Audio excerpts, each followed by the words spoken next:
आप सभी को मेरा नमस्ते। मेरा नाम है कृतिका सहगल और आज हम बात करेंगे यूएस, इजराइल और ईरान वॉर के एक और पहलू की।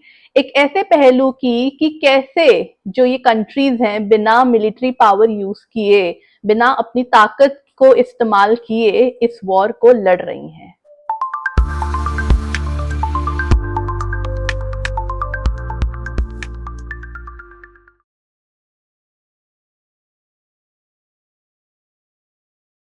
अगर हम मिलिट्री की बात करें ना, तो इस पूरी दुनिया में सबसे पावरफुल मिलिट्री ना यूएसए की है।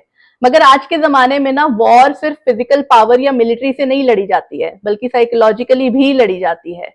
और साइकोलॉजिकल वॉरफेयर का जो मेन मोटिव होता है ना, वो अपना खुद का नैरेटिव क्रिएट करके पूरी दुनिया को इन्फ्लुएंस करना होता है, एक परसेप्शन क्रिएट करना होता है। और मॉडर्न जियोपॉलिटिक्स में परसेप्शन क्रिएट करने को उतना ही पावरफुल माना जाता है जितना कि एनिमी कंट्री के मिलिट्री टारगेट्स को डिस्ट्रॉय करना।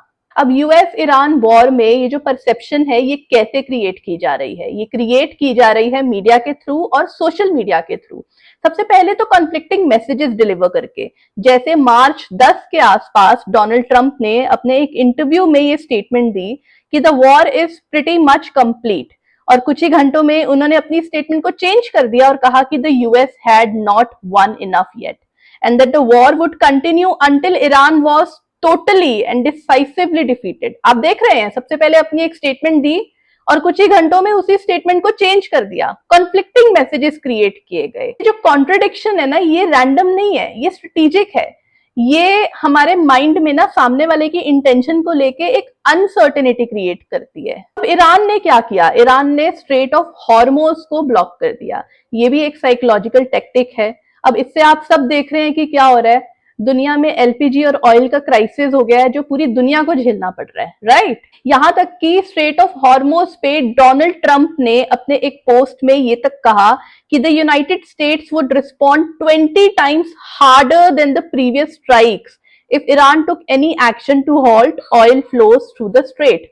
और ईरान ने ये कहते हुए रिटेलिएट किया कि the strait of Hormuz could become either a corridor of prosperity, या तो वो प्रोस्पेरिटी का कॉरिडोर बन सकता है, या फिर a straight of defeat and suffering for war mongers, या फिर एक हार का स्ट्रेट बन सकता है, या फिर जो वॉर मॉन्गर्स हैं उनकी सफरिंग बन सकता है। अब इस वॉर में ऐसा क्या हुआ जो हमें पहले कभी किसी वॉर में देखने को नहीं मिला?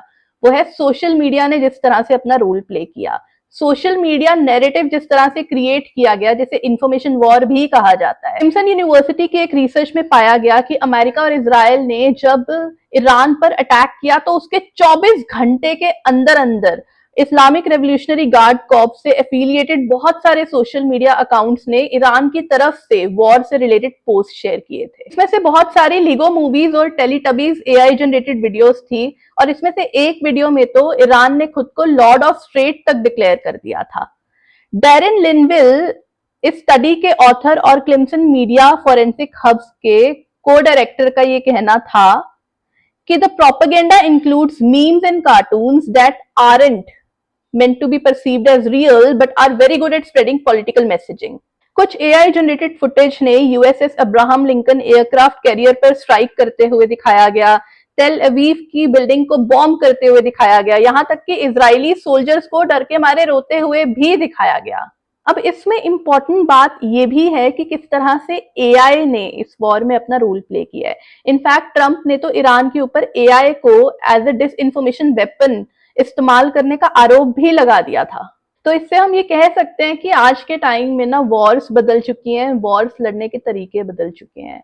अब आज के टाइम में किसी वॉर को जीतने के लिए टेरिटरी को कैप्चर नहीं करना पड़ता, परसेप्शन को कैप्चर करना पड़ता है। आपका इस बारे में क्या ख्याल है? हमसे जरूर शेयर कीजिए और मैं आपको मिलूंगी मेरी अगली वीडियो में।